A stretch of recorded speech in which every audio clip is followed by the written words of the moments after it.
علي مع احترامي الشديد، لا أنا أختلف مع اختلاف كلي. الحكومة متضايقة من النواب اللي يتحجون، تبي طرمان في المجلس، يعني مهيمن على الأغلبية وتقول لهم ولا كلمة، ما يصير. هذا نائب يمثل الأمة، واللي يقيم الأمة مو أنت يا الحكومة ولا أي نائب يقيمه. نعم. بعدين في أخلاقيات في العمل البرلماني للأسف من يخترقها بعض النواب. يعني أنا الحين أي نائب يصرح ضد الحكومة، ترى الحكومة ما ترد، يرد نائب ثاني بالمسجات. نعم. يعني أنا الحين أعرف ردودهم بدون لا يردون. نعم. بس أنا أتكلم عن مواقف، ما أتكلم عن مواقف، أتكلم عن السب. الحين أنا بقول أول شيء السب غير مطلوب بالكل. بس أنت طرحت نقطة مهمة جدا بالإعلام. ترى الإعلام حلها بسيط، طبق قانون المرئي والمسموع. وزارة الإعلام تشخر، ما قاعد تطبق القانون المرئي والمسموع، وباختصار تغض الطرف عن البعض وما تغض الطرف عن البعض، وهذا خطأ. طبق القانون على الجميع. يعني أنا بالحين باختصار شديد لما يطلع واحد يوصف النائبة أسيل في عرضها ولا في شرفها، هذا كلام مقبول؟ لا أحد يقبله طبعا. الحين هذا اللي قاعد يصير. الحين اختلف معاك، أطعن بشرفك وبعرضك وبسمعتك وأطعن في ولائك للأمير. الآن كلهم شو يقولون؟ الاستجواب موجه للأمير.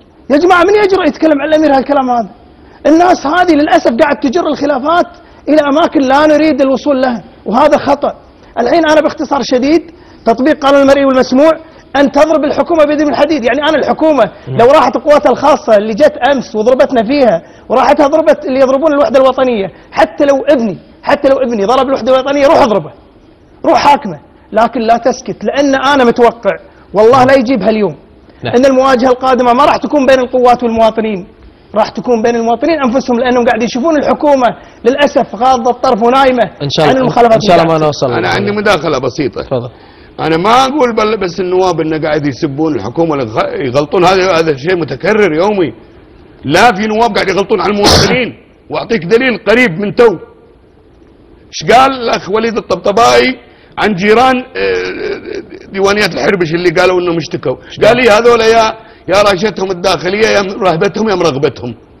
أنا أطالب من قناة تلفزيون الوطن الأخ وليد الطبطبائي يعتذر من سكان منطقة صليبخات إن ما يتهمون في هذا الكلام، ولا يجوز أن يتلفظ فيه نائب بهذا المستوى. تغريهم الداخلية ولا ترهبهم ولا ترغبهم، شنو قصدك من هالكلام هذا؟ هذه مسؤولية، المفروض كان ينتقي كلمة أفضل من هذا. اللي قاعد يقود يعني اللي قاعد نقود الناس الحق هالاوضاع اللي قاعد يقول عنها خلف، شنو هي ابو مشعل؟ اللي قاعد يقودها ان الحكومه تكيل بمكيالين. يعني اللي انطقوا وكلوا هوا وتفلعوا راحوا للمخفر بيرفعون القضايا، رفضوا المخفر يرفعون القضايا، واللي جايين يشتكون على الندوه يا هلا مرحبا اشرب استكانه شاي اشتكي. ما يصير. من يقول رفضوا؟ ما يصير. رفضوا. عبيد الوسمي ما اشتكى، عبيد الوسمي الا امس، عبيد الوسمي اللي انسحل قدام الشعب الكويتي، عبيد الوسمي اللي انهان، عبيد الوسمي اللي ما نرضى ان احد يمس كرامته بهالشكل، المتهم بريء حتى تثبت ادانته. لا يمكن المخفر يرفض شك واحد، ما يجوز. اشتكي على المخفر. صار منو اللي يشتكي على المخفر؟ يمنعك، يقول لك مع السلامه. حق التقاضي مكفول بالقانون. هذا الدستور. وحنا نبي اللي مثلك وشرواك يتكلمون يقولون وين تطبيق الدستور. الحين انا بسالك بالله سؤال، اللي صار مع عبيد الوسمي يرضاه احد؟